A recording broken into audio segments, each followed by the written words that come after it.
Et, et on va essayer d'abord, avant tout, avant de traiter ce sujet, je pense que la question qui est indispensable à traiter, c'est de savoir qu'est-ce qu'on s'en fout.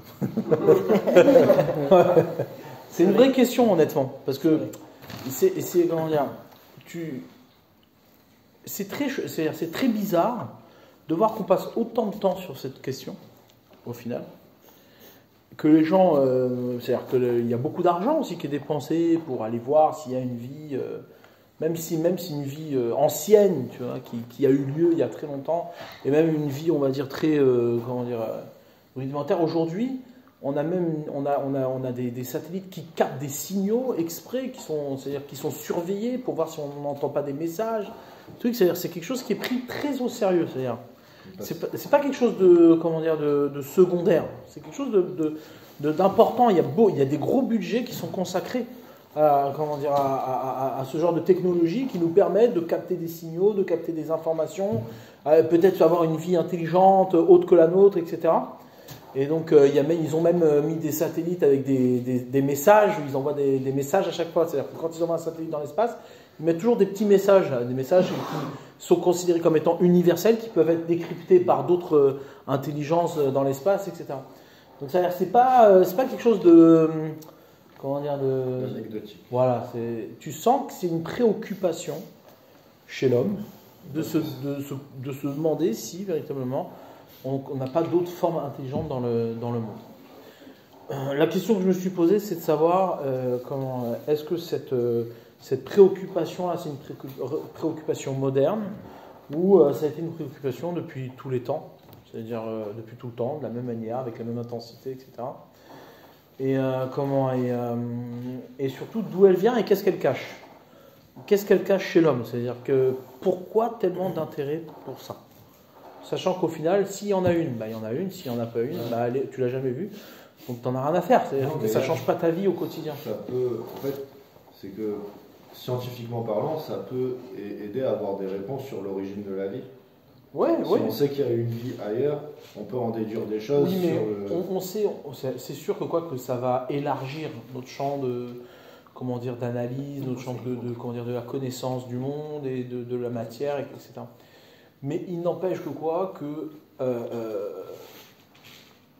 c'est-à-dire, tant que c'est pas quelque chose qui vient à toi, c'est très difficile de se dire, je vais traverser l'univers et envoyer des satellites avec des budgets qui sont sans fin, d'accord, pour se préoccuper de ce genre les satellites, ils de servent pas qu'à ça. Non, je suis d'accord. Quitte à envoyer des satellites, on en profite pour savoir s'il n'y a pas une vie intelligente. Ouais, une vie tout court. Je suis pas sûr que ça puisse changer véritablement le quotidien d'une personne, mais peut-être, c'est ça. Pas le quotidien, mais en tout cas sur la connaissance scientifique de l'origine. Toujours, mais c'est comme découvrir une planète, ou comme découvrir n'importe quelle autre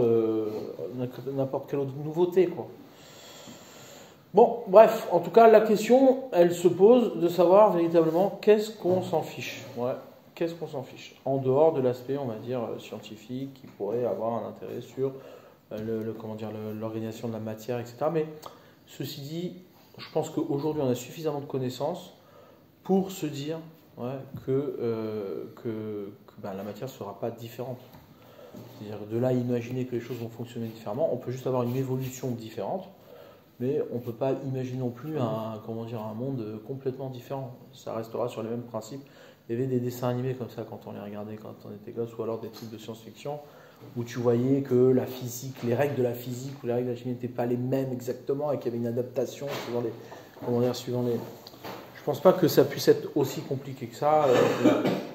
Et bref, c'est pas mon domaine. Non. Pour essayer de comprendre cette problématique-là, pour essayer de comprendre quel est on va dire... Pour moi, c'est toujours très important de définir les sujets dans ce qui est la question de l'homme, et la préoccupation de notre être et notre existence. Donc, pour cela, on va traiter plusieurs sujets que vous avez peut-être entendus, déjà parce que c'est quelque chose de très populaire, de très partagé, etc. Il y a beaucoup, par exemple, de choses qu'on pense connaître et qui sont complètement fausses. mais que juste parce qu'elles ont été relayées d'une manière erronée, alors du coup on a gardé ces choses-là. Et je donne un exemple, je commence par le premier exemple. L'exemple que Raphaël, par exemple, donnait tout à l'heure. Les mondes qui ont été, que le monde a été précédé de la construction de plusieurs mondes et qui ont été détruits, d'accord, et que les mondes précédents ont été détruits, etc. Cette manière de proposer ce texte-là, des mondes qui ont été détruits, c'est-à-dire comme si Dieu il avait construit des mondes et détruit, construit des mondes et détruit. C'est quelque chose qui, lorsque c'est dit comme ça, eh bien, évidemment que c'est une kfira, c'est-à-dire c'est une hérésie, mais dangereuse. C'est-à-dire que c'est une véritable hérésie. Ouais, de s'imaginer que Dieu fait des mondes pour les détruire, ça n'a pas de sens. C'est-à-dire que d'un point de vue de la création, ça n'a pas de sens. S'imaginer que le monde dans lequel on vit, c'est le 1000e essai du divin, c'est une hérésie. C'est-à-dire que le dire comme ça, c'est une hérésie. Maintenant, qu'est-ce que ça veut dire ? Effectivement, cette manière de dire les choses existe, mais comme dans tout, c'est-à-dire dans l'origine de tout ce qui est dit et enseigné dans ce genre de texte, donc les textes kabbalistiques comme le Zohar, le Ari Akadosh, etc., sont des textes qui ne donnent pas le sens d'emblée, c'est-à-dire qu'ils ne sont pas dans un langage, on va dire, direct et philosophique. Ils sont dans un langage un peu énigmatique, caché, de ce qu'on appelle le sod, et donc effectivement, tu ne peux pas le prendre comme argent comptant, c'est-à-dire que c'est pas du tout comme ça. La modélisation, elle est concentrée sur une tuyauterie, c'est-à-dire un schéma qui te permet d'accéder à du sens, mais évidemment que les choses ne sont pas du tout, à prendre, on va dire, au premier degré. Ouais. Lorsqu'on dit, et ça c'est malheureusement la vulgarisation des textes et surtout la marétsout, ça veut dire l'ignorance de ceux qui véhiculent ce genre d'informations, nous amène à penser véritablement que effectivement Dieu il a construit un monde, il l'a détruit, il a construit un monde, il l'a détruit. Et alors le pire du pire, c'est quoi ? C'est qu'ils vont expliquer que le fait que Dieu ait créé et détruit des mondes, eh bien on a des traces de ces mondes qui ont été détruits et qu'il nous reste des petits morceaux que Dieu nous a laissés, c'est les débris qu'il nous a laissés. Donc du coup, ça peut expliquer les dinosaures et d'autres réalités qui se trouvent dans notre monde. Bon, évidemment que c'est faux et que c'est une absurdité. Ouais. Tout ce qui se trouve dans ce monde appartient à ce monde. Et il n'appartient pas au monde qui l'a précédé, et ainsi de suite. Maintenant, ce qui est oui juste, c'est quoi ? C'est que quand Dieu il a créé le monde, il a créé le monde avec une superposition de réalités. C'est-à-dire qu'au premier instant où sa volonté s'est appliquée, là où Dieu il a réalisé sa volonté, eh bien évidemment que étant donné que l'objet de la création, c'est de communiquer avec l'homme, c'est-à-dire c'est de transmettre à l'homme le réel, c'est-à-dire de l'homme, c'est-à-dire l'existence, eh bien forcément, il y a, on va dire, une pédagogie. Il y a une pédagogie. C'est ce qui amène, par exemple, les textes de chorma, de sagesse de la Torah, à expliquer que effectivement, il y a d'autres mondes qui ont précédé ce monde-là. Par exemple, le monde dans lequel on vit, c'est le monde de la Asiya. On s'appuie sur un verset que Akadosh Baruch Hu, il n'a pas simplement fait le monde dans lequel on vit. Af asitil, c'est marqué, je l'ai aussi fait, mais il n'a pas que fait le monde, il a aussi ou bara auto, c'est-à-dire il l'a créé, ex nihilo, il l'a créé, yetzartiv, il l'a façonné, av asitif, et également je l'ai fait. C'est-à-dire qu'il y a plusieurs mondes qu'on appelle nous, on va dire, on n'a que ces 4 mondes-là, on va dire de manière très générale, Atzilut, Bria, Yetzira, Asiya. C'est les 4 mondes dans lesquels on vit. Maintenant, nous vivons dans un monde qui s'appelle Olam Asiya, le monde de l'action, le monde de la réalisation. D'accord ? Maintenant, de dire qu'il y a des mondes qui ont précédé ce monde-là, ça ne veut pas dire qu'ils l'ont précédé dans le temps, simplement, et que maintenant il n'existe plus. Ça veut juste dire que le monde de la Asiya, le monde de la réalisation, a une profondeur, d'accord, qui se trouve être régi par un monde dans lequel la réalisation n'est pas, et c'est ce qui a précédé la réalisation, c'est-à-dire, par exemple, on va dire de manière très vulgaire, l'architecture, le dessin. Et après le dessin, il y a la création de la sagesse, c'est-à-dire de la chorma, du projet, et ainsi de suite. C'est-à-dire qu'il existe, ces mondes-là existent, c'est-à-dire ils sont concrets, ils existent parce que nécessairement, il n'y aurait pas de connexion entre le monde dans lequel on vit et Dieu. Pourquoi ? Parce que c'est-à-dire, le fait même de se connecter à Kadosh Baruch Hu, de se connecter à l'origine, implique forcément une pédagogie. Si cette pédagogie-là n'existe pas, alors nous n'avons pas de moyen de remonter et de prendre conscience, c'est-à-dire de réfléchir sur une réalité qui n'existe pas. D'accord ? Il est impossible d'imaginer le monde dans lequel on vit comme étant le monde qui s'est donné au premier instant de la création. C'est impossible. Que ce soit physiquement ou que ce soit spirituellement, c'est impossible. Physiquement, on le sait, parce qu'on voit bien qu'il y a les mouvements de la matière, etc., et qu'au premier instant, les choses étaient différentes. D'accord ? Il y a une évolution de la matière elle est... D'accord ? Et aussi spirituellement, c'est ainsi. Pourquoi ? Parce qu'effectivement, nous, tel qu'on vit, notre conscience d'exister, on la vit de manière très rudimentaire et simpliste, proche de ce qui s'appelle le monde de l'action, le monde de la réalisation, le monde matériel.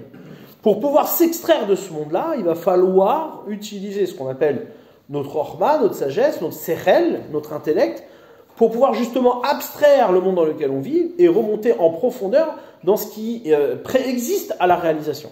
D'accord ? Tous ces mondes-là sont connectés. Tous ces mondes-là sont connectés. C'est-à-dire qu'il n'y a pas une seule chose que tu fais ici qui n'a pas un lien avec le monde qui le précède. C'est-à-dire dans sa profondeur. D'accord ?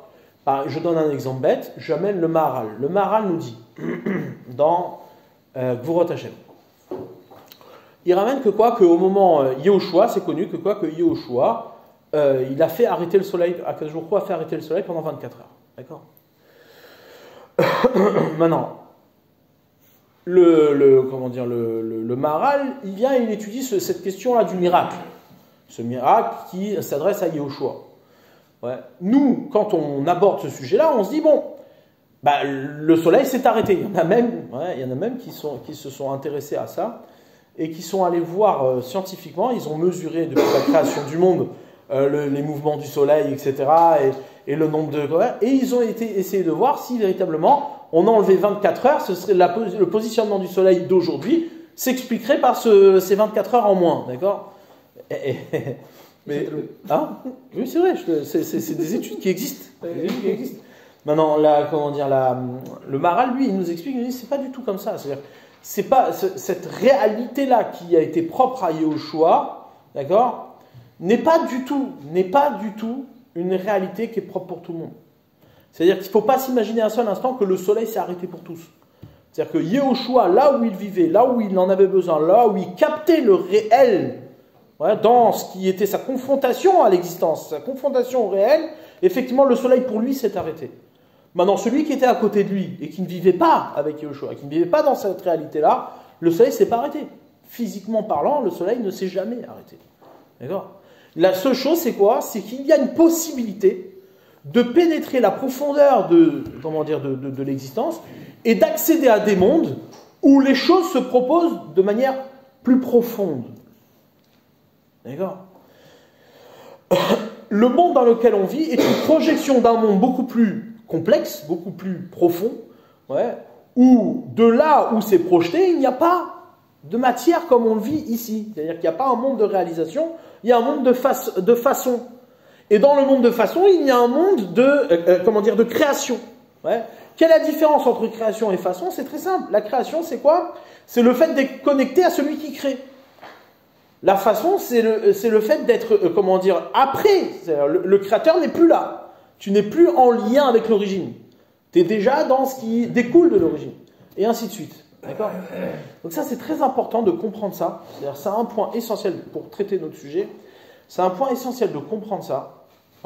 Parce que ça a fait énormément de marloktot, de différences, c'est-à-dire de points de vue dans les Rishonim, c'est-à-dire par exemple entre le Rambam, Maïmonide et Nachmanide, qui n'ont pas du tout été compris. C'est-à-dire que nous, on s'imagine que c'est il est philosophique et qu'il est attaché à la pensée, etc., et qui pense que ces choses-là n'existent pas et qu'il est beaucoup plus cartésien, et que l'autre c'est un kabbalistique ésotérique. Mais ce qui est complètement faux.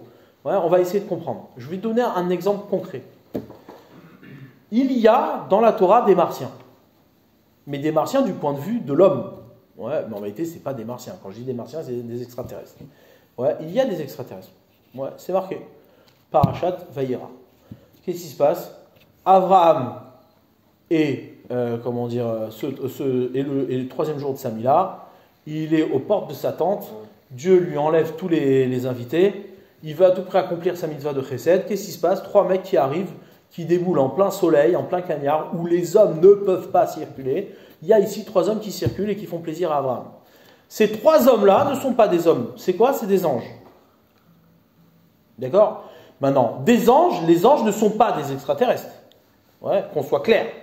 Celui qui voudrait associer les anges aux extraterrestres, c'est une absurdité. D'accord? Parce que nous, ce qu'on pense être des extraterrestres, ce serait un identique, un similaire de ce qu'est l'homme, qui aurait été créé au bout de l'univers, dans une formation d'une planète, dans une formation, etc.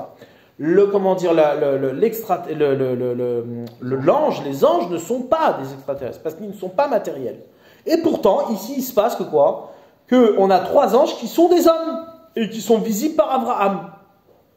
Et que Abraham, à qui il va donner à manger, ouais, c'est marqué dans la Gemara que quoi? Que le chesed, la générosité que Abraham il a fait à ces anges-là, qui n'ont pas besoin de manger, qui n'ont pas besoin, ils ne récupèrent aucun chesed. Ouais, qu'est-ce qui se passe? Grâce à ça, les générations entières ont été nourries dans le désert par la manne, grâce au mérite d'Abraham. Donc, Abraham fait une action envers un type qui n'existe pas, matériellement, d'accord? Il lui donne à manger, il lui file du beurre, de la graisse, de la matzah, un bon gigot, et grâce à ça, ouais, il y a des conséquences sur sa génération, et pour tous ceux qui vont manger dans le désert, ils auront la manne, d'accord? Ici, c'est bien des extraterrestres, dans le sens où on a une adaptation de ce qu'est un ange à une réalité d'homme qui n'en est pas. Ok? Maintenant, tu veux délirer, tu veux dire oui, c'est des extraterrestres, c'est une forme de vie, une autre forme de vie, etc. Le Rambam arrive sur ce sujet-là. Le Rambam, il vient, il dit quoi? Il dit ça, c'est un rêve, ça n'a jamais existé. Ouais, pourquoi? Parce que lui, il a un principe qui est le suivant. C'est quoi? C'est qu'à chaque fois que tu vois des anges, ouais, comme les anges ne sont pas matériels et qui n'ont pas de corps, si tu vois des anges en forme d'homme, c'est que tu as rêvé. Donc du coup, ce que Abraham il a vu, c'est une prophétie. Ouais. Pour le Rambam, c'est comme ça qu'il faut le traiter. Pour le Rambam, il dit non, ma pitom chas v'shalom, comment tu peux imaginer que quelque chose qui n'a pas existé, qui a existé que dans un rêve, puisse avoir des conséquences sur les générations et être raconté comme tel, c'est pas possible. Donc du coup, lui, il dit non, c'est vraiment ce qui s'est passé, des anges qui ont pris une forme humaine, d'accord? Maintenant, quand on s'intéresse à la marloquette en profondeur, il est évident, c'est-à-dire c'est une certitude qu'on ne peut pas dire que cette chose-là était un rêve. Ouais, c'est impossible. Alors pourquoi le Rambam se permet de le dire? Il est juste en train de te faire comprendre que Abraham vivait à un degré de lecture du réel qui était beaucoup plus profonde que ce qui pouvait se voir par le commun des mortels. C'est-à-dire que ce que les autres ont vu comme étant l'absence d'individus, et qui ne voyait personne, Abraham, lui, dans ce contexte, par la force de son chesed, au degré où il vivait, il a vu 3 anges. C'est-à-dire qu'il est arrivé à un degré tel où sa générosité s'adressait aux anges même. D'accord? Et c'est pour ça qu'il a vu 3 hommes. Maintenant, l'un comme l'autre, ont raison. Le Ramban, il a raison, c'est vadaï que c'est quelque chose qui a existé. C'est vadaï que c'est quelque chose qui a été vécu. Ouais, ça c'est ce que Abraham a vécu. D'accord? Et c'est vadaï que pour le Rambam, pour le commun des mortels, c'est une prophétie. C'est-à-dire que Abraham vit à un degré du réel que les autres ne peuvent pas capter. Ou là où il le capte, c'est l'absence d'individus. C'est-à-dire que nous les communs des mortels, si on avait été autour d'Abraham, on n'aurait rien vu. On voit un Abraham qui s'excite, en train d'aller chercher un agneau, de trucs, de machin. Ouais. Nous, dans notre réel à nous, étant donné qu'on n'est pas connecté au monde d'Abraham, on voit rien. Abraham, lui, il voit 3 anges. C'est-à-dire quoi? C'est pas que les 3 anges n'existent pas, c'est qu'il existe dans le monde où les anges se trouvent, qui ont une connexion avec le monde, c'est-à-dire qu'il va avoir un impact avec le monde dans lequel on vit. Mais son degré de générosité est tellement fort que quoi, qu'il nourrit aussi les mondes supérieurs. Ok? Mais par exemple, imaginons que dans le désert, quand les 3 anges se sont passés, imaginons qu'il y aurait eu quelqu'un à cet endroit-là. Il voit rien. Il voit rien. Rien du tout. Il voit Abraham s'exciter et dans le vide. Il voit rien. C'est possible même qu'il ne voit même pas Abraham s'exciter. Sarah, elle était dans cette révélation.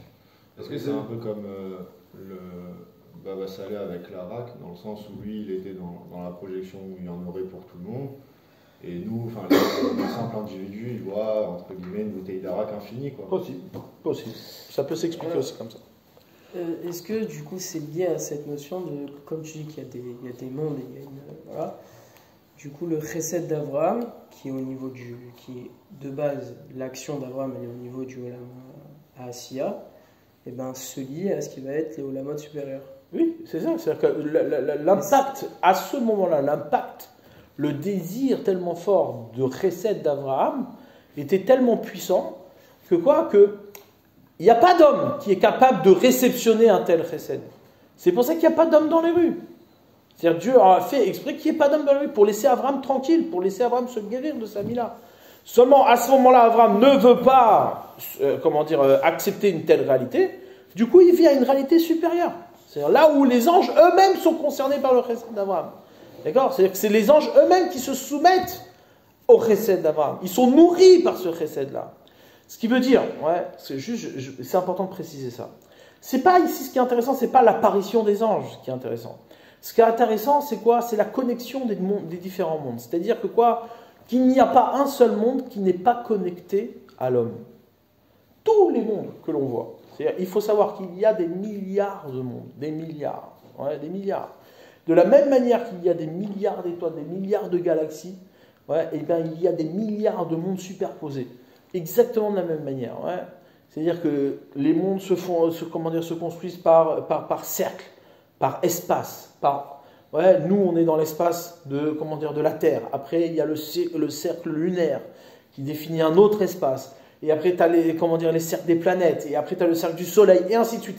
Ces différents cercles définissent des espaces qui sont interconnectés et qui sont interconnectés jusqu'à l'origine de la matière, c'est-à-dire le Big Bang, on peut appeler le Big Bang, peu importe si c'est comme tel ou pas. Et après, il y a aussi une interconnexion avec les mondes qui ont précédé la matière. D'accord?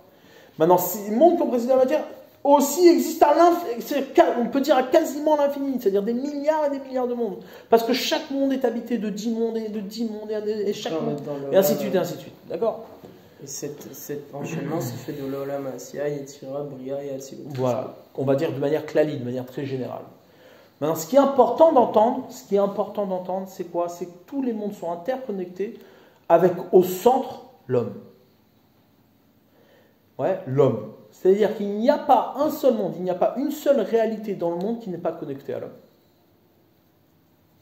Ok? Maintenant. Est-ce que l'histoire d'Abraham, est-ce que ça rejoint la phrase où tu sais, tu avais dit l'homme doit se dire chaque jour en se levant, le monde c'est pour moi qu'il a été créé. Est-ce qu'on peut relier à cette... Oui. C'est-à-dire qu'en gros, chacun vit dans un monde qui a été créé pour lui et que du coup, il y a des interconnexions entre les mondes. Mais... C'est pas qu'il a été créé pour lui, c'est que tout le monde a été créé pour lui. C'est-à-dire toi, les autres, tout a été créé pour lui. Chacun perçoit le monde par rapport à lui. C'est-à-dire, quand nos sages nous disent que le monde a été créé pour l'homme, c'est pour ça que lorsque on a voulu détruire l'homme, lorsqu'Akadosh a voulu détruire l'homme dans le déluge, il a détruit aussi les animaux, il a détruit la terre, etc. Parce qu'il n'y a plus d'intérêt à toute la création. Une fois que l'homme n'est plus là, le monde n'a plus d'intérêt. C'est-à-dire que, pourquoi c'est comme ça? Encore une fois. C'est comme ça parce que justement, l'homme est celui qui perçoit les mondes. C'est celui qui lit les mondes. C'est celui qui les saisit. Toute la pédagogie, le développement de ces mondes-là, qui sont dans le sens d'expliquer à l'homme le cheminement de l'existence, d'accord, sont justement connectés à l'homme comme étant la destination de cette explication. Tous les mondes sont connectés à l'homme. Maintenant, une fois que cette information-là, elle est bien comprise, alors, il est sûr et certain, pour moi ça me paraît évident, que lorsqu'on est dans le délire des martiens ou des extraterrestres, quelque part, l'idée même de penser à des extraterrestres permet à l'homme de séparer. C'est-à-dire que l'homme n'est plus le centre de l'existence. C'est-à-dire que les mondes ne sont plus interconnectés. Il y a plusieurs mondes. L'idée même de parler d'autres hommes, ou d'autres, pas hommes, mais d'autres formes de vie, d'accord ? Ça permet à l'homme de s'imaginer que les mondes sont séparés et qu'ils ne sont pas connectés. Il y a d'autres réalités, il y a d'autres concepts. Et du coup, la question des questions, ça va. Mais qu'est-ce qu'on va faire avec la Torah ? Si demain, c'est-à-dire ça n'aurait pas de sens de s'imaginer qu'il y aurait d'autres créatures dans le monde, d'accord, où Dieu il aurait dit, bon, toi je te donne la Torah, je te fais tout un rabbinique, alors que les autres là-bas, si la Torah c'est le secret de l'existence, ça doit être le secret de l'existence pour tout le monde, d'accord ? Donc c'est-à-dire que l'idée même qui est des extraterrestres, c'est une idée telle qu'on le perçoit nous, telle qu'on le conçoit nous, c'est une idée qui est surtout nourrie par le désir de séparer les choses, de ne plus mettre l'homme au centre. Pourquoi l'homme ne serait plus au centre ? Pas parce que on n'est plus des égoïstes et on est des altruistes. Non, c'est parce que justement, on veut complètement se déconnecter de ce qui est la Ishtal Shelut, c'est-à-dire de ce qui est l'interconnexion des mondes. Quand j'existe dans ce monde-là, je suis redevable des mondes qui me précèdent. Et je suis redevable des autres mondes. Et il n'y a pas une créature dans le monde qui n'est pas connectée à ma réalité et qui n'est pas, dépendante de ma réalité. S'il y a effectivement des extraterrestres au bout du monde, elles sont dépendantes de la réalité de l'homme. D'accord ? Maintenant. Parce que les profondeurs, on va dire... Ouais. C'est pour cela que la question de savoir s'il y a une autre forme de vie dans le monde, et c'est pas qu'elle est inintéressante. Et on ne peut pas la valider ou l'invalider. Mais elle n'est pas intéressante comme toi tu l'imagines. C'est-à-dire qu'elle ne peut pas se proposer comme toi tu l'imagines. Elle est forcément... Elle est forcément dépendante de la réalité de l'homme. Maintenant, on le voit, il y a des midrash, par exemple, le Mer Loez, il ramène, c'est un midrash du XVIIIe siècle, un auteur un peu, d'accord, qui vient et qui nous dit, il y a certaines planètes où il y a aussi des formes de vie. Il y a plusieurs textes, sur certaines planètes, etc. Maintenant, toi, tu vas le percevoir, tu dis, oui, c'est bon, on va trouver la planète, on va aller la chercher, il y aura des gens bizarres. Le Zohar, par exemple, le Zohar HaKadosh, il dit que le monde, il a plusieurs couches. C'est-à-dire que les scientifiques ont découvert que la planète Terre avait plusieurs couches. Le Zohar, il dit oui, c'est comme un oignon, il a plusieurs couches à l'intérieur, etc. Et il y a 7 mondes. Et il y a des gens, il y a des créatures qui vivent dans le monde. Il y a dans les profondeurs de la Terre des créatures qui vivent. Maintenant, toi, tu viens, tu lis un truc pareil. Si t'es Brel, et que t'es encore attaché à le monde des Narnia, qu'est-ce qui se passe ? Tu penses qu'il y a effectivement des gens qui vivent sous terre et qu'il faut aller les chercher, avec qui communiquer, d'accord ? Maintenant, Vadaï que le Zohar, quand il parle de ça, il n'est pas en train de te dire, maintenant, il y a des... il est en train de t'expliquer que effectivement, la planète, la Terre, telle qu'elle a été créée, il existe une perception. Il existe. Ça, encore une fois, ça ne veut pas dire que ça n'existe pas. Ça existe. Mais ça existe dans une perception qui est liée à un degré de perception, à un degré de sagesse. C'est-à-dire que ce que toi, tu vas voir là-bas n'est pas forcément ce que tout le monde va voir. C'est-à-dire on n'est pas dans une réalité matérielle, objective. D'accord ? Les Shedim. C'est exactement la même chose. Les Shedim. Ce qu'on appelle les Shedim. Les Shedim, c'est aussi, à l'inverse, c'est-à-dire pas au degré de l'élévation, mais au degré de ce qu'on va appeler la chute de l'homme. Les Shedim sont des réalités, d'accord, qui sont purement imaginaires. Maintenant, le fait qu'elles soient imaginaires ne veut pas dire qu'elles n'existent pas. Ouais. C'est le support de certaines perceptions et de certaines dérives. Notre Yetzirah, ouais, peut nous amener à percevoir des choses qui existent véritablement, mais qui n'existent que dans ton Yetzirah. Un exemple bête. Ouais. Le type, ouais, il est amoureux de cette femme-là. Il est amoureux. Il est persuadé que c'est cette femme-là qui va l'aider, qui va machin, et qui va le sauver, qui truc, est-ce que sans elle, il ne peut pas exister, ouais. Ça, alors que cette femme-là, comment dire, elle est complètement l'inverse de sa réalité, de son application, de sa réalisation. Maintenant, qu'est-ce qui fait que l'autre, il est dans l'imaginaire, que sans cette femme-là, il va mourir, ouais. Qu'est-ce qui fait qu'il est dans l'imaginaire? Parce que, alors que, objectivement, elle peut être même très laide. Ouais, c'est même pas qu'elle est belle. Lui, il est sûr qu'elle est très belle. Il voit, c'est-à-dire, tu vois des gens, tu vois, ma femme, c'est la plus belle du monde. Non, frérot, non. C'est mort. Objectivement, non. Mais lui, il est persuadé que oui. Comment ça se fait? Il est sincère, il est honnête. Pourquoi c'est comme ça? Parce que l'homme, c'est-à-dire l'homme, ouais, projette sur comment dire, sa lecture du monde, sur la connexion avec l'existence et son réel, d'accord, ce qu'il perçoit, ce avec quoi il a envie de se connecter, d'accord. C'est-à-dire que la perception de la profondeur des choses passe nécessairement par l'imaginaire. C'est-à-dire que tu es obligé de construire une coquille, tu es obligé de construire un corps qui va réceptionner, comment dire, ta lecture du monde, ta perception du monde, d'accord. Donc forcément, ouais, tu es obligé d'y mettre un corps. Et ce corps-là sera apprécié suivant la connexion profonde que tu auras créée, ouais, avec ton être. Mais comment c'est possible de laisser place à l'imaginaire, comme tu dis, alors que le type, par exemple, il impose complètement autre chose que ce qui lui lie à l'autre? C'est Yetzirah. C'est-à-dire que le mec, il vit à un degré. De la même manière que tu peux. Abraham s'est déplacé dans les mondes supérieurs et a appliqué un recette qui s'adresse à des anges. Tu peux très bien, toi, te déplacer dans des mondes inférieurs et, et aimer des Shedim. Ouais. Des Shedim, pas chouk des Shedim. Mais de là où tu te places, c'est pas ta place, tout simplement. Oui, c'est là-bas où tu t'es déplacé. C'est comme ça que l'homme fonctionne. C'est-à-dire, l'homme, il est au centre des mondes. Il y a des mondes qui sont en dessous et des mondes qui sont au-dessus. Lorsque toi, maintenant, tu fais quelque chose de bien, alors ce bien-là peut monter dans des mondes supérieurs et arriver à se connecter au monde les plus supérieurs.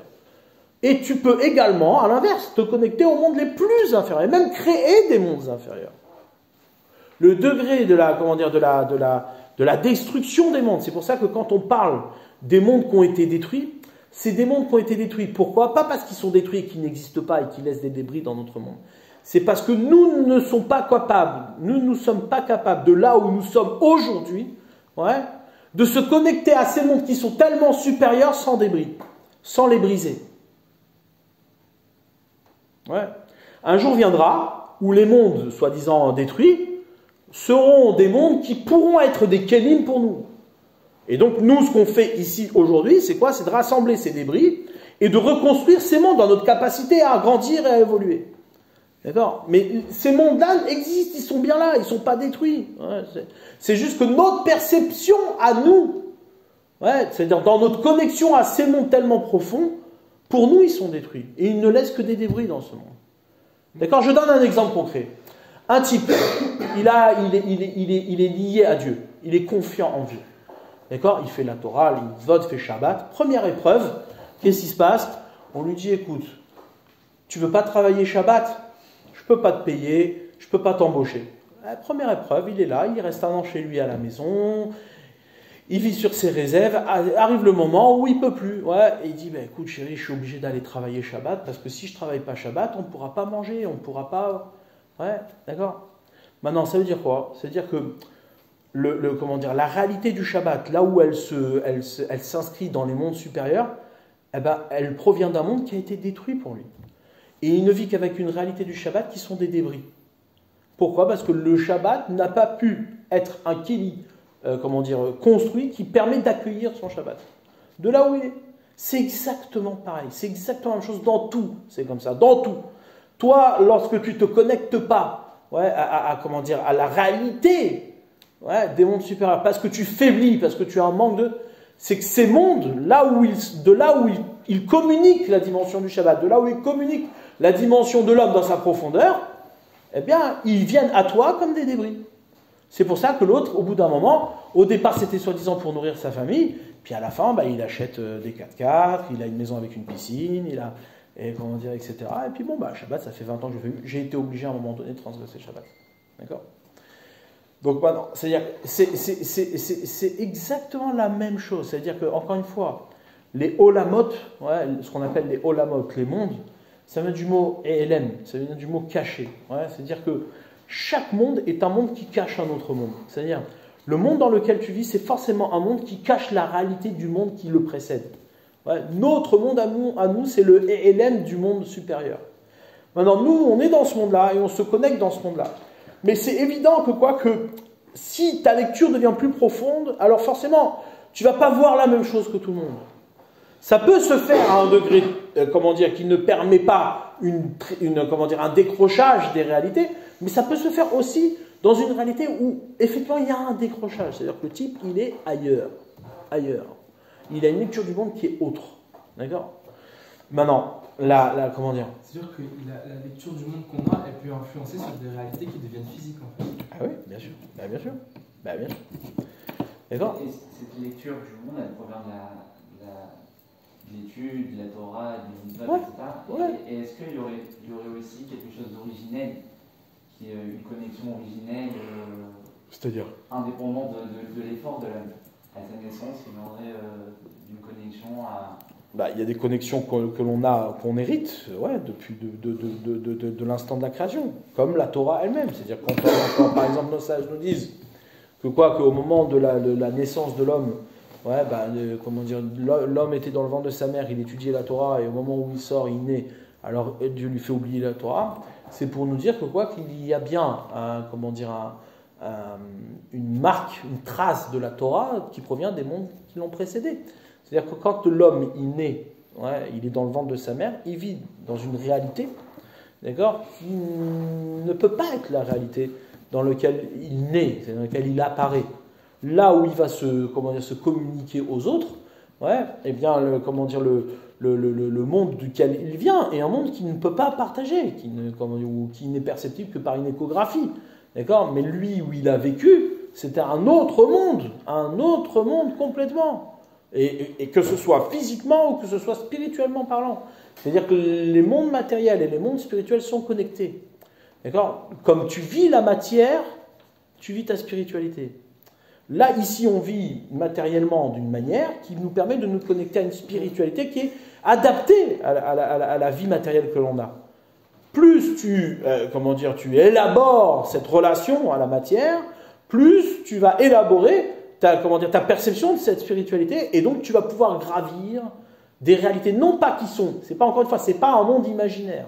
Tu vas pouvoir, de là où tu es, du monde dans lequel tu vis, percevoir l'origine de ce que tu vis. C'est-à-dire dans une profondeur beaucoup plus profonde, beaucoup plus grande. Tu viens de dire que la manière dont tu vis ta matérialité, tu vis également ta spiritualité. Et donc... Parce que la spiritualité a besoin d'un corps. Tu ne peux pas percevoir cette spiritualité sans le corps qui l'accueille. Or, le corps qui l'accueille, c'est le corps que tu définis, le corps que tu perçois. Maintenant, Avram, lui, son chesed, d'accord, était d'une dimension tellement grande que ce qui pouvait faire corps de son chesed, c'était des anges. D'accord ? Mais du coup, cette relation, c'est la même relation qu'il y a entre l'âme et le corps. Dans l'homme, on va dire. Oui. Dans ce qui va être l'homme. Oui. Parce que le corps, par exemple, je donne un exemple concret. Le corps, on sait que nos sages nous disent, il y a 248 membres, et 248 mitzvot positives. Il y a 365 tendons et 365 mitzvot négatives. D'accord ? Maintenant, ça veut dire quoi ? C'est pas pour te dire que effectivement, non, c'est pour te dire que le corps s'élabore. Il progresse. Notre corps, nous, tel qu'on le perçoit, que tout le monde peut percevoir, même dans... Et encore. Lorsque le Yetzer Hara comment dire, est fort, alors il y a aussi destruction des corps. Ouais, regarde aujourd'hui des énergumènes qui sont devenus tout bleus, d'accord, ou tout gris, qui ont enlevé des oreilles, qui ont enlevé des nez, qui veulent se changer complètement, se métamorphoser. D'où ça vient ça? C'est pas que, encore une fois, il y a ici quelque chose qu'on ne peut pas juger parce que la liberté. Tu vis ta vie comme tu veux, c'est pas un problème.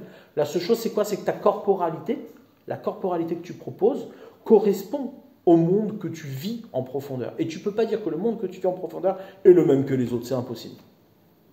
Impossible, t'es un menteur. Parce que ce changement corporel, c'est-à-dire ce changement d'accueil de la réalité, vient du fait que ta réalité est autre. Elle est définie autrement que les autres. D'accord? Et ça, c'est pareil, c'est de la même manière, comment dire, cette perte, cette chute, elle existe de manière matérielle et elle existe aussi à l'inverse. Cette élévation existe de manière matérielle aussi. Plus tu t'élèves matériellement, plus ta spiritualité est différente. Et c'est très important de saisir ça.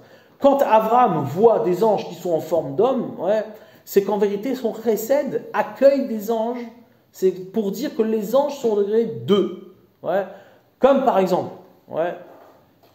on voit que le Midrash nous raconte que des anges se sont accouplés avec des femmes dans le monde. Ils se sont accouplés avec des femmes. Et ça a donné des géants, etc. Bon. Maintenant, tu vas me dire ça, c'est des extraterrestres. C'est-à-dire que les types, tu as des anges qui viennent d'un autre monde qui se sont accouplés avec des femmes et qui ont donné naissance à des formes humaines, des formes de vie qui ne sont pas des hommes, c'est des géants. Il y en a d'autres qui vont parler d'autres formes humaines, etc. Bref, peu importe. Tout ça pour dire quoi? Comment c'est possible que ces deux mondes se soient connectés à un moment donné? D'accord? Il y a eu connexion à un moment donné, sans rentrer dans les détails maintenant, c'est-à-dire sans essayer de comprendre pourquoi, etc. Ce qui est un sujet assez délicat et difficile en soi, mais pour dire qu'il y a bien une interconnexion des mondes qui produisent quelque chose. La dérive peut faire que, oui, effectivement, il y a des productions de néphilim, ce qu'on va appeler. D'accord? Donc on voit qu'au premier instant de la création, là où le monde était encore interconnecté avec une conscience des mondes supérieurs, il y avait une possibilité, non pas que les anges ont fauté, parce que les anges ne fautent pas, mais c'est que cette réalité des anges a été pervertie dans le monde dans lequel tu vivais. C'est ça que ça veut dire. Ça veut dire que, encore une fois, les anges sont au service de l'homme. Ils sont au service de l'homme. Les mondes sont au service de l'homme. Si demain extraterrestre il y a, ils sont au service de l'homme. Il n'y a pas une seule chose qui n'est pas au service de l'homme. D'accord? Maintenant, qu'est-ce que ça veut dire? Ça voudra juste dire que quoi? Qu'il y a une perception de la réalité, d'accord, qui se fait de manière différente, de manière profonde, de manière autre, soit par le bas, soit par le haut, qui fait que ta connexion au monde est différente, d'accord? C'est pour ça que l'imaginaire de l'homme aujourd'hui, sans avoir vu des martiens, le mec qui parle, j'ai entendu, je vous dis honnêtement, ça me fait de la peine, parce que j'ai vu, avant de parler de ce sujet, j'ai essayé d'aller voir un petit peu ce qui se disait et tout ça. J'ai vu des gens très respectables, des rabbinim, des gens, etc., qui vont dire, qui dans leur cours, ils parlent de la zone 51 et ils parlent de Roswell et compagnie. Je me dis, mais c'est quoi le délire? Ça en est faux. Où vous êtes? Comment tu as le droit de parler de quelque chose, d'accord, qui de manière certaine, c'est-à-dire tu viens, tu dis, ces choses-là, mais elles existent, c'est sûr, c'est du vrai, d'accord? Oh, ça va pas ou quoi? T'es fou? Quelle est la tentation de vouloir dire que c'est sûr, alors que rien ne dit que c'est sûr, et encore moins les textes de la Torah, parce que dans les textes de la Torah, il y a plein de choses qui sont bizarres. Je parle pas de la Torah, je parle de toute la Kabbalah, etc. Il cite des textes de Kabbalah comme si, où on parle de créatures, on parle de... il y a eu des histoires, il y a plein d'histoires, c'est rempli, le Midrash, le Zohar, tout est rempli. Mais tu ne peux pas percevoir ça et entendre ces enseignements-là comme si tu lisais une BD, c'est pas possible. C'est-à-dire, tu n'es pas en train de faire un film, c'est pas un scénario. Il n'y a pas de zone 51, arrête ton délire. S'il y en a une ou il n'y en a pas, on s'en fout. Mais c'est-à-dire, tu ne peux pas, toi, être garant qu'il y en a une. Sous prétexte qu'il y a un texte de Kabbalah qui dit qu'il y a des martiens. Enfin, que toi, tu as compris qu'il y avait des martiens. C'est pas possible, d'accord? C'est-à-dire, quelle est la tentation à dire que, Ça vient d'un Yetzer Hara qui est énorme. Ouais. C'est de séparer les mondes. Séparer les mondes. Le fantasme de l'extraterrestre vient du fait que quoi? Que ça va te confirmer que c'est pas le fait d'être seul ou pas seul, ça vient te confirmer que les mondes sont séparés et qu'ils ne sont pas interconnectés. Donc du coup, il n'y a pas d'unité. Il n'y a pas d'unité. C'est pour ça que du point de vue de la Torah, il est impossible qu'il y ait des extraterrestres comme nous on se l'imagine. C'est impossible. Pourquoi? Parce que le monde, il est un. Il est un. Un, ça veut dire un, c'est qui? Qui est le garant de l'unité? C'est l'homme. Shema Israël, Hashem Elokeinu, Hashem Echad. S'il y a martien, il dépend de l'homme. C'est un animal ou un truc, mais il ne peut pas y avoir une réalité dans le monde qui ne dépend pas de l'homme.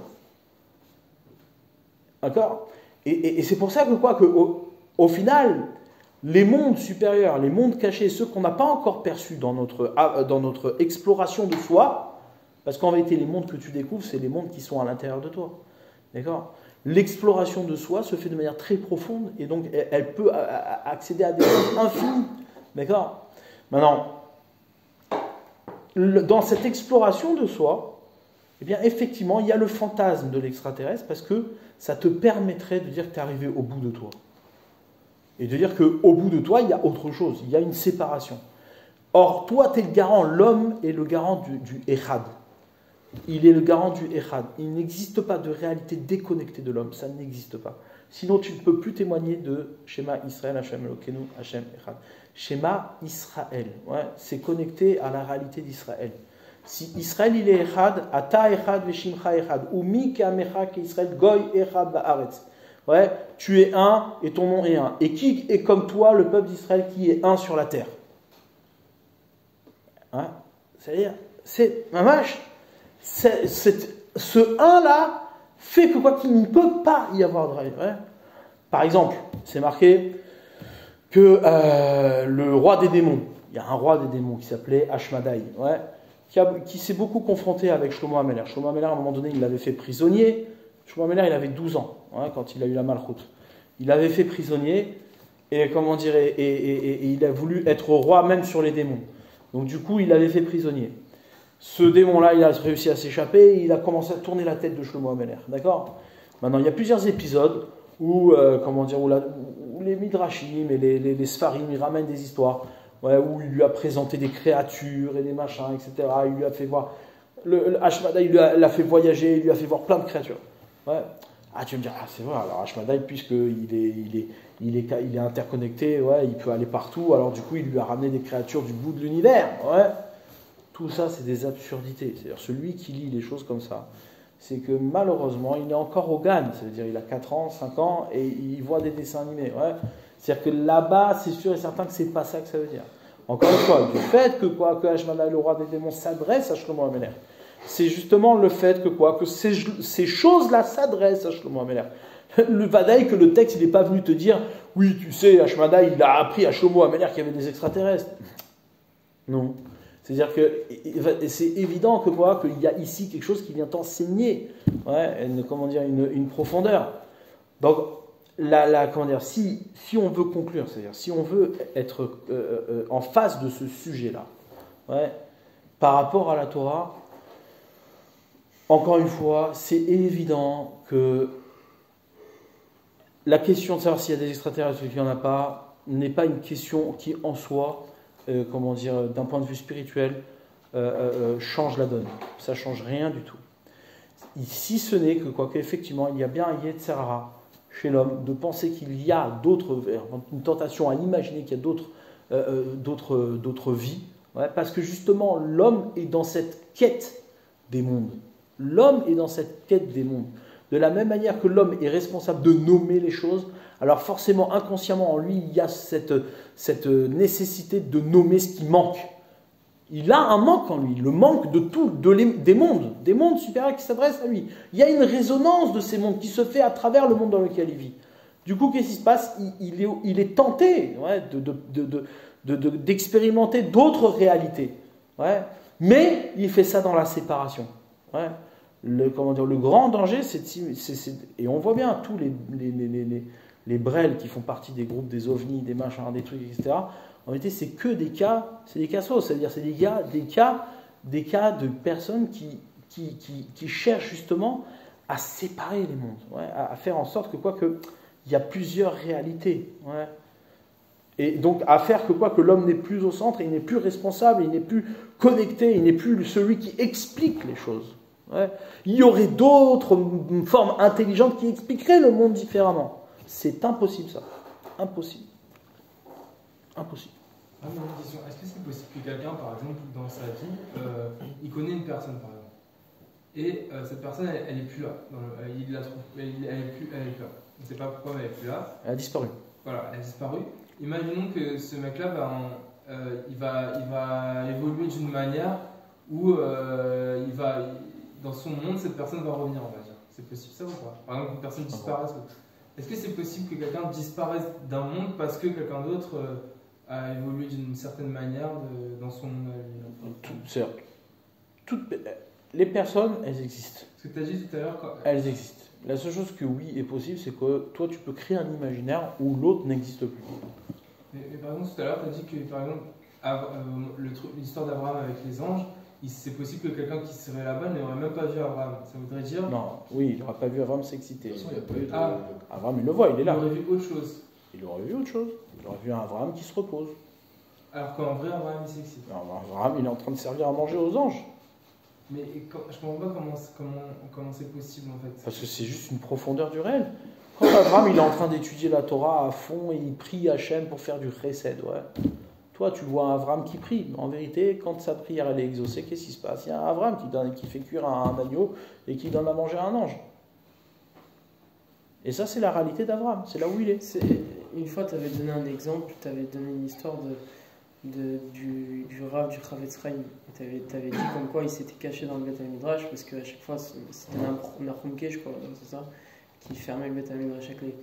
Et le soir, il voulait voir son Rav étudier, il s'était caché là-bas. Et il avait vu, il avait 16 ans, il avait vu son Rav, il a vu un feu. Une aura de feu autour de son Rav. Et donc ça représente bien ce que tu dis, dans le sens où tu avais mis en avant le fait que déjà à 16 ans, le Chavetz Chaim, il voyait ça. Il était capable de voir ça. C'est-à-dire que ça montre que justement quelqu'un d'autre n'aurait certainement Ah rien bah vu. oui, il va voir quoi. La Gdoucha, elle ne s'adresse pas à lui, donc il ne va pas voir la Gdoucha. Il aurait vu la chose. Il vit pas là-bas. Mais c'est-à-dire, c'est des trucs concrets en fait, c'est ça qui me... Bien sûr, c'est des trucs très concrets. C'est marrant parce que... Par exemple, vas-y. Non, vas-y, je t'en prie.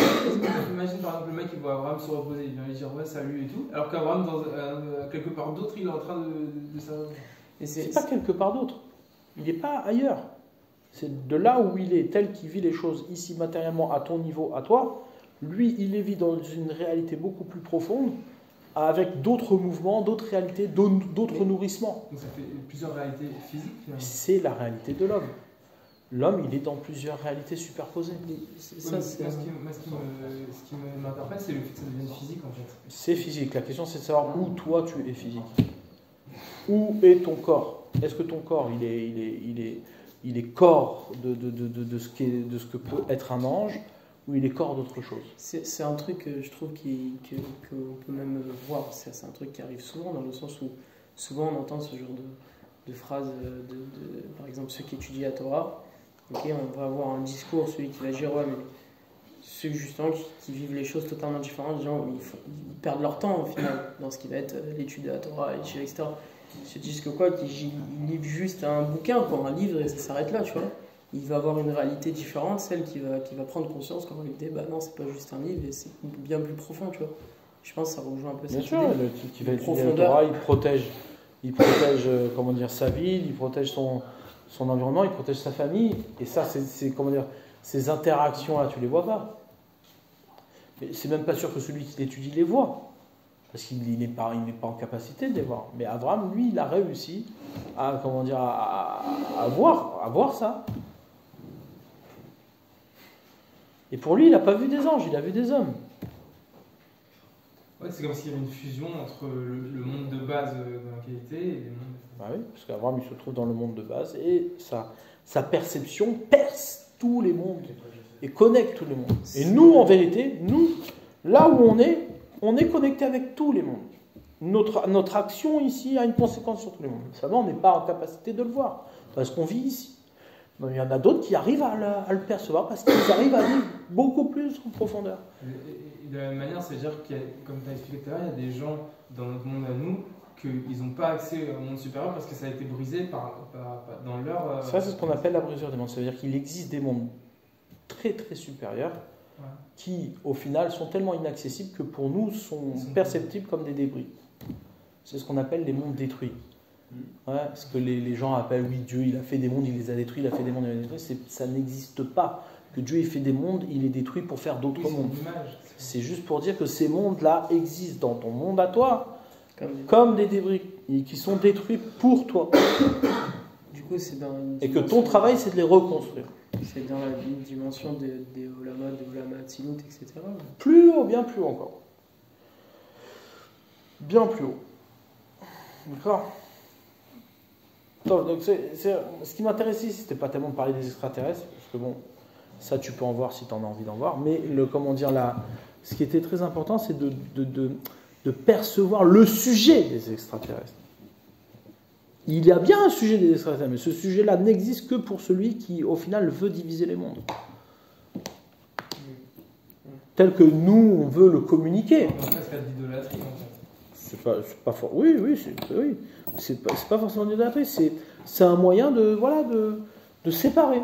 Bon, ben, voilà, il y a plusieurs réalités. Et le monde, il est pluriel.